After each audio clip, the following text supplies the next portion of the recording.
ಉತ್ತರ ಪ್ರದೇಶ ಕಥಾವಾಚಕ ಅನಿರುದ್ಧ್ ಆಚಾರ್ಯ ಮಹಿಳೆಯರ ಕುರಿತು ಅವಹೇಳನಕಾರಿ ಹೇಳಿಕೆ ನೀಡಿರುವುದನ್ನು ಖಂಡಿಸಿ ಮಹಿಳೆಯರು ಪ್ರತಿಭಟನೆ ನಡೆಸಿದರು. ಅಕ್ಕ ತಂಗಿ, ತಾಯಿ, ಮಗಳಾಗಿ ಸಮಾಜದ ಅಭಿವೃದ್ಧಿಗೆ ಕೊಡುಗೆ ನೀಡುವ ಮಹಿಳೆಯರಿಗೆ ಆದ ಅಪಮಾನವನ್ನು ಸಹಿಸುವುದಿಲ್ಲ ಎಂದು ತಮ್ಮ ಆಕ್ರೋಶ ವ್ಯಕ್ತಪಡಿಸಿ ಅನಿರುದ್ಧ್ ಆಚಾರ್ಯ ಭಾವಚಿತ್ರಕ್ಕೆ ಚಪ್ಪಲಿ ಸೇವೆ ಮಾಡಿದರು.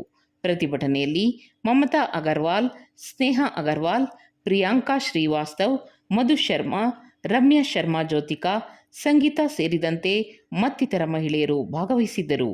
ಇದೇ ಸಂದರ್ಭದಲ್ಲಿ ಮಾತನಾಡಿದ ಮಹಿಳೆಯರು, ಕೂಡಲೇ ವ್ಯಾಸಪೀಠದ ಅನಿರುದ್ಧ್ ಆಚಾರ್ಯರವರು ದೇಶದ ಮಹಿಳೆಯರಲ್ಲಿ ಕ್ಷಮೆ ಕೇಳಬೇಕು ಮತ್ತು ವ್ಯಾಸಪೀಠದಿಂದ ಕೆಳಗೆ ಇಳಿಯಬೇಕು. ಇಲ್ಲದಿದ್ದಲ್ಲಿ ದೇಶಾದ್ಯಂತ ಉಗ್ರ ಪ್ರತಿಭಟನೆ ಮಾಡಲಾಗುವುದು ಎಂದು ಎಚ್ಚರಿಕೆ ನೀಡಿದರು. सब कोई क्रांति करेंगे अनिरुद्ध आचार्य, अगर आप माफी मांगे नहीं तो ये अच्छा नहीं होगा। ये बहुत आपने गलत किया है, बच्चियों के लिए कहकर और महिलाओं के लिए कहकर। ಅನಿರುದ್ಧ ಆಚಾರ್ಯ ನಮ್ಮ ಹೆಣ್ಣು ಮಕ್ಕಳ ಮೇಲೆ ಮಾನಸಿಕ ಶೋಷಣೆಯನ್ನು ನಿಲ್ಲಿಸಿ, ನಮ್ಮ ಕರ್ನಾಟಕ ಮಹಿಳೆಯರನ್ನು ಎಲ್ಲರೂ ಅಪಮಾನ ಮಾಡುವುದು ಎಲ್ಲ ನಿಲ್ಲಿಸಿ.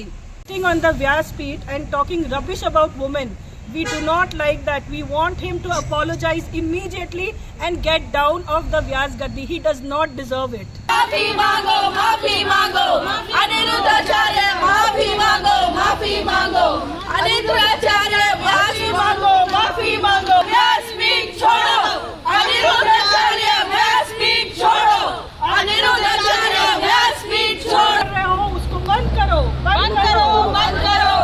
अनिरुद्ध आचार्य महिलाओं पे जो कमेंट कर रहे हैं उसको बंद करो, बंद करो, बंद करो। अलग से माफी मांगो, माफी मांगो। माफी मांगो।